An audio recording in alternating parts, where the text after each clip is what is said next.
इस वाले वीडियो का purpose PYQs past year questions NEET exam के लिए उनके बारे में एक नजरिया देना है। बहुत सारी चीजें पीवाईक्यूज के बारे में बोली जाती हैं। सिर्फ पीवाईक्यू कर लो सिलेक्शन हो जाएगा, 37 साल के कर लो, 10 साल के कर लो, 15 साल के कर लो। पहले सीबीएसई कराता था, नीट कराता है। मैं सारी चीजों को आपको बताना चाहूंगा और इसी वीडियो के थ्रू मैं आपको ये भी बताऊंगा कि हिस्टोरिकली कौन से चैप्टर्स इंपॉर्टेंट रहे और कौन से टॉपिक स्पेसिफिकली उन चैप्टर्स में स्पेसिफिकली इंपॉर्टेंट है।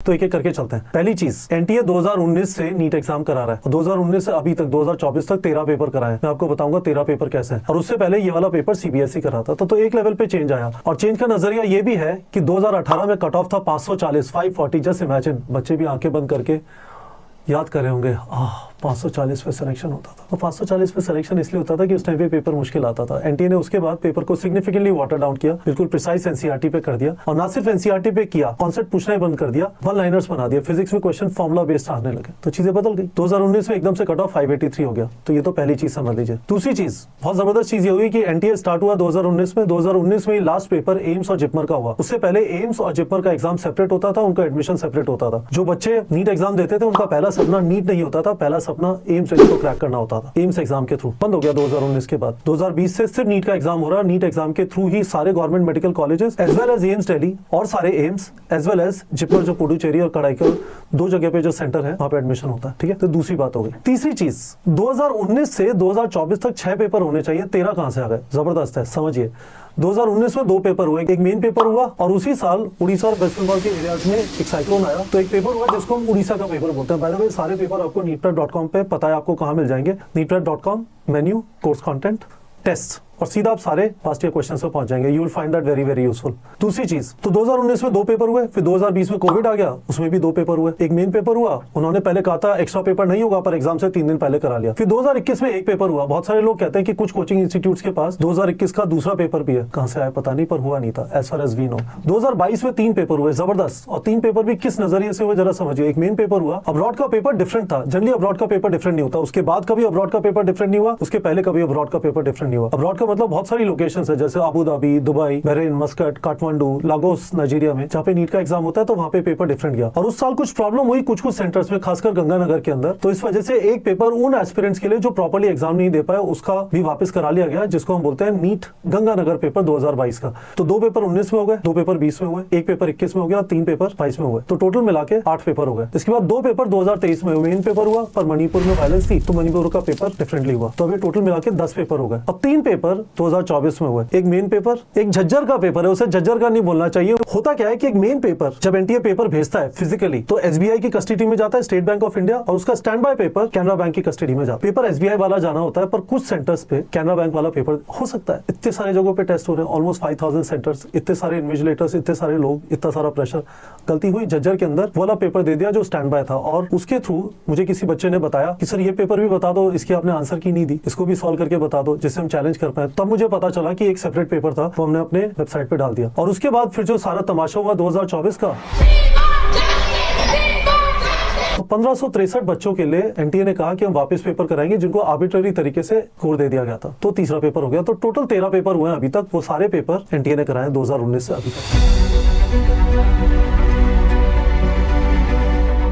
अब दूसरी चीज पे चलते हैं। ये तो मैंने आपको अच्छी तरह क्विक एक हिस्ट्री दे दी जब से एनटीए ने पेपर कराना चालू किया। अब बात यह है कि पीवाईक्यू उसको ले कैसे, कुंजी है, सवाल इसी में से आएंगे। वो जो क्वेश्चन आया था वैसा का वैसा रिपीट हो गया। जरा इस वाली चीज को समझते हैं। हम सब जो कॉम्पिटिटिव एग्जाम की तैयारी कर रहे हैं, हमारा सपना तो यह है कि वही 200 क्वेश्चन मिल जाए जो एग्जाम में आएंगे। पर जब आप इस बात के बारे में एडवाइस लेना चालू करते हैं, 37 साल के पेपर कर लो, इसमें से आएगा। 37 साल में करीब 50 पेपर हुए, 50 पेपर मल्टीप्लाइड बाय 200 क्वेश्चन कर लो, 10,000 क्वेश्चन हुए। फिर क्या बड़ी बात हुई? 10,000 क्वेश्चन में से 200 क्वेश्चन आएंगे, 10,000 क्वेश्चन एनसीईआरटी बेस्ड, उसमें से तो 200 क्वेश्चन आएंगे ही। तो उससे सच में कुछ फायदा नहीं हुआ, है ना। और जो प्रिडिक्शन वगैरह होते हैं वो भी अजीब से है। तो मानसिकता पीवाईक्यूज की तरफ कुंजी वाली नहीं होनी चाहिए कि इसी में से आएगा, उसका कोई मतलब नहीं है। मानसिकता ये होनी चाहिए कि हम जरा समझने की कोशिश करें कि पेपर किस तरह से बनाया जा रहा है। कुछ ऐसे टॉपिक्स हैं जिनके ऊपर एक्स्ट्रा स्ट्रेस है। क्या हम देख सकते हैं कि कुछ चैप्टर जो है उनसे कंसिस्टेंटली ज्यादा क्वेश्चन आ रहे हैं। तो अब एक एक करके इस वाले नजरिए को मैं आपको समझाने की कोशिश करूंगा। प्लीज इस वीडियो को इस नजरिए से मत देखिए कि मैं आपको बताने वाला हूं कि ये वाला क्वेश्चन इस साल जरूर आएगा। वैसा किसी को पता नहीं है, और जो बता रहा है वो टीचर नहीं है, शायद ज्योतिषी है।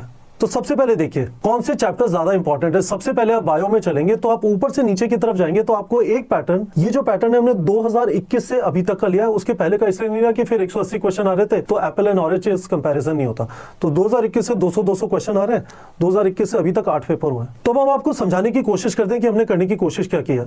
8 पेपर लिए, इसमें 1563 वाला पेपर भी नहीं लिया। 2021 से 2024 के 2 पेपर मान लिए, एक झज्जर वाला या कैनरा बैंक वाला और दूसरा SBI वाला जो मेन पेपर था। तो जब आप इन्हें देखेंगे तो आपको कुछ पैटर्न दिखाई देना चालू करेंगे।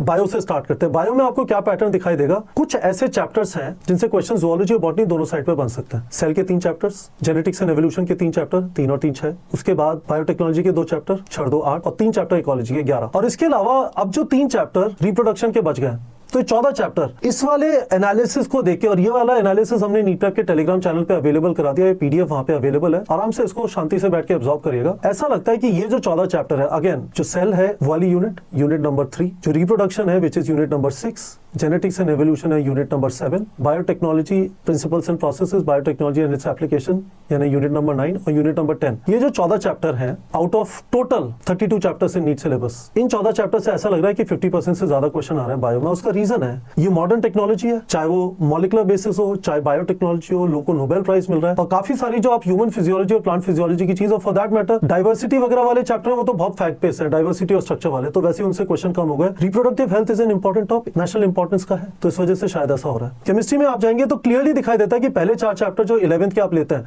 सम basic concepts of chemistry, structure of atom, chemical bonding and classification of elements and periodicity. Periodic table वाला चैप्टर आपको थोड़ा नीचे दिखाई देगा, बट बेस चैप्टर है। यदि आपको पीरियोडिक टेबल समझ नहीं आती, आपको ज्यादातर इनऑर्गेनिक केमिस्ट्री समझ नहीं आएगी। इनफैक्ट अब जो आपका पी ब्लॉक एलिमेंट्स है, जिस तरह का डिस्क्रिप्शन इन्फॉर्मेशन बुलेटिन में दिया गया है, देख के ऐसा लगता है कि पी ब्लॉक अच्छी तरह आता है, इसका मतलब पीरियोडिक टेबल अच्छी तरह आती है, तो पी ब्लॉक के जो भी क्वेश्चन है, जनरल ट्रेंड्स एंड प्रॉपर्टीज आप आराम से कर देंगे। तो अब ध्यान से देखिए इसमें, तो ऐसा लगता है कि ऑर्गेनिक केमिस्ट्री काफी इंपॉर्टेंट है। GOC में काफी सारी चीजें आ जाती है, organic chemistry some basic principles and techniques में। उसके अलावा 4 चैप्टर पहले 11th के, और उसके अलावा इक्विलिब्रियम और कोऑर्डिनेशन कंपाउंड, तो 4, इक्विलिब्रियम 5, GOC 6, उसके बाद उधर कोऑर्डिनेशन कंपाउंड 7, और फिर आपके 3 चैप्टर खासकर haloalkane, haloarene, alcohol phenol ether और एल्डिहाइड कीटोन्स, कार्बोक्सिलिक एसिड। ये लग रहा है कि these are heavy duty chapters in chemistry.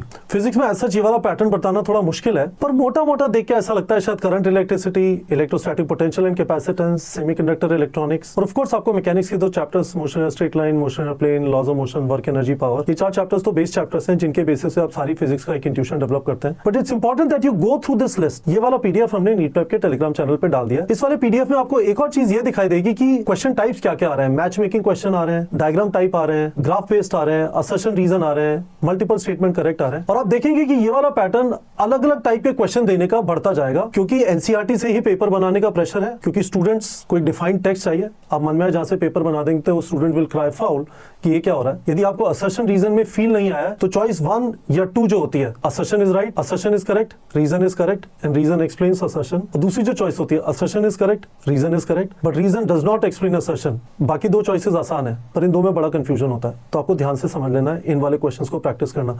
ये वाले क्वेश्चन पेपर को लेंथी या मैं जिसे बोलता हूँ फैट भी बना देते हैं। यदि आप मणिपुर का पेपर देखेंगे, वो भी हमने नीटप्रैप के टेलीग्राम चैनल पे डाल दिया, आप देखेंगे बड़ा फैट सा था, खासकर बायो का पेपर, खूब सारे मैच मेकिंग डाल दिया, खूब सारे असर्शन रीजन डाल दिया, तो मोटा हो गया पेपर। तो पेपर NCERT से ही है, पर आपको खूब सारा टाइम लगवा दिया और उससे आपका प्रेशर बढ़ा दिया, डिफिकल्टी लेवल बढ़ा दिया और कट ऑफ कंट्रोल कर दिया। याद रखिएगा पिछले बार का जो कट ऑफ है बहुत बुरा था, 650 यानी ऑलमोस्ट 90% मार्क्स पे इंडिया का जो फर्स्ट गवर्नमेंट मेडिकल कॉलेज है, जो सबसे बाद में बंद हुआ, उसकी लास्ट सीट 650 नंबर पे मिली जनरल कैटेगरी को ऑल इंडिया काउंसलिंग से। NTA खुद का मोटो बताता है excellence in assessment, this is no excellence. Hopefully NTA इस वाली चीज को इस बार फिक्स करेगा। इस वाली चीज को करने का तरीका जो है, क्वेश्चन को मोटा बनाना, ज्यादा कंसेप्चुअल बनाना, उसको लेंथी बना देना, that could be one way. अब फाइनली ये वाले जो टॉपिक्स हमने देख लिए, अब इसमें जरा ये समझते हैं कि क्या स्पेसिफिक चीजें हैं जो ज्यादा वेटी है। ध्यान रखिएगा, इसका मतलब ये नहीं है कि आप बाकी चीजें छोड़ के चले जाएंगे। मैंने आपको जो पहले PDF दिखाया, उसका भी पर्पस ये नहीं है कि ये वाले चैप्टर इंपॉर्टेंट है, बाकी चैप्टर्स पढ़ना बंद, बिल्कुल गलत है। यदि आप वो कंक्लूजन ड्रॉ कर रहे हैं, अभी इस वीडियो को देखना बंद कर दीजिए, that is not what I have said. मैं आपको ये कहने की कोशिश कर रहा हूं कि ये वाले चैप्टर्स इंपॉर्टेंट है, इनको तो करना ही है, पर हर एक चैप्टर नीट के अंदर करके जाना जरूरी है। तो टॉपिक्स पे आ जाते हैं, इंपॉर्टेंट टॉपिक्स कौन कौन से हैं, तो स्टार्ट करते हैं। तो ऊपर से चलते हैं, देखिए फिजिक्स में स्टार्ट करते हैं, यूनिट्स और मेजरमेंट से चलते हैं। ऊपर के देखिए आपको दिखाई दे रहा है dimension analysis, measuring devices, errors, obvious है राइट। सिमिलरली आप मोशन में स्ट्रेट लाइन में आएंगे, धीमे आते जाएंगे नीचे नीचे, तो आपको सारे टॉपिक्स दिखाई देंगे राइट। अब आप सोचेंगे कि सर इन टॉपिक्स का करूं क्या, तो मैं आपको एक बहुत सिंपल चीज रेकमेंड करना चाहता हूं। ये जो सारे टॉपिक्स हैं, इनका जाके आप DPP जनरेट कर सकते हैं नीटप्रैप.com पे, 30 क्वेश्चन का। यदि आपको इनमें से किसी भी टॉपिक पे ऊपर से नीचे आ जाइए, फिजिक्स के सारे स्टार्ट करिए यूनिट से, मेजरमेंट से, फिर मोशन है स्ट्रेट लाइन, मोशन है plane, laws of motion, work energy power, सबके देखते जाइए। और आपको कोई भी टॉपिक ऐसा लगता है पता नहीं यार इसके क्वेश्चन होंगे नहीं होंगे, इमीडिएटली उसका डीपीपी जनरेट करके देख लीजिए। This is going to be fantastic. आपको सडनली एक बहुत क्विक तरीके से एक लिस्ट मिल रही है और उस लिस्ट में आपको कहीं पे भी लगता है कि दिल में धक धक हो रही है, शायद ये चीज आती नहीं है। फिजिक्स के बाद केमिस्ट्री देख लीजिए, उसके बाद आप बॉटनी देख लीजिए, फिर आप ज़ूलॉजी देख लीजिए। आपको एक एक टॉपिक दिखता जाएगा। हर एक टॉपिक का आप एक्चुअली डीपीपी जनरेट कर सकते हैं neetprep.com पे जाकर। तो डीपीपी जनरेट करिए, पेपर अटेम्प्ट करिए, पेन पेपर OMR फॉर्मेट में अटेम्प्ट करिए। इनफैक्ट यदि आपको पता नहीं है कि neetprep.com पे सारे जो टेस्ट हैं आप पेन पेपर OMR फॉर्मेट में अटेम्प्ट कर सकते हैं, तो नीचे एक वीडियो का लिंक है, उससे आपको पता चल जाएगा कैसे कर सकते हैं। पर अटेम्प्ट कर लीजिए। तो आपको क्या क्या पता चल गया इस वाले वीडियो के थ्रू। और बाय द वे ये जो टॉपिक लिस्ट वाला जो पीडीएफ है, मोस्ट इंपोर्टेंट टॉपिक्स जिनसे सबसे ज्यादा क्वेश्चन आया है 2019 से अभी तक 13 पेपर, ये पीडीएफ भी हम लोगों ने अपलोड कर दिया है नीटप्रेप के टेलीग्राम चैनल पे। बट मजा तभी है आप इस एनालिसिस को देख लें, ऊपर से नीचे तक जाके लिख लें यार ये टॉपिक शायद आता नहीं है, ये टॉपिक शायद आता नहीं है, ये वाला टॉपिक शायद आता नहीं है। उसके बाद उसका डीपीपी जनरेट कर लें, क्योंकि वो साधन अवेलेबल है टॉपिक वाइज 30 क्वेश्चन जनरेट करने का डीपीपी जनरेटर के थ्रू। तो होपफुली गाइस आप लोगों को समझ में आ गया होगा पास्ट ईयर क्वेश्चंस का नजरिया क्या है। मैं अगेन क्वेश्चन कर देना चाहता हूँ, पास्ट ईयर क्वेश्चंस का मतलब ये नहीं है कि वो कुंजी है। कुंजी तब होता है कि कोई आपको 500 क्वेश्चन देता है कि इसी में से 200 आ जाएंगे। जब कोई आपको बोल रहा है कि पास्ट ईयर में से ही आएंगे, तो आपको ये बोल रहा है कि पास्ट ईयर को देख लो, वो ये नहीं बोल रहा कि 37 साल के सारे क्वेश्चन प्रैक्टिस कर लो, यानी 10,000 क्वेश्चन प्रैक्टिस कर लो, उसमें 200 आ जाएंगे। वो तो बड़ी बात नहीं हुई। तो it is very very important guys कि आप इस बात को समझें और पास्ट ईयर क्वेश्चंस को सही नजरिए से देखें। Past year questions are a very important tool in your preparation, but they are not the only tool. वो कुंजी नहीं है। होपफुली आप लोग को इस वाले वीडियो से मेरा ये मैसेज क्लियरली मिल गया होगा। आपका और कोई सवाल है पास्ट ईयर क्वेश्चंस को लेके, वीडियो के कमेंट सेक्शन में पूछ सकते हैं and I will be happy to answer. ठीक है बच्चों।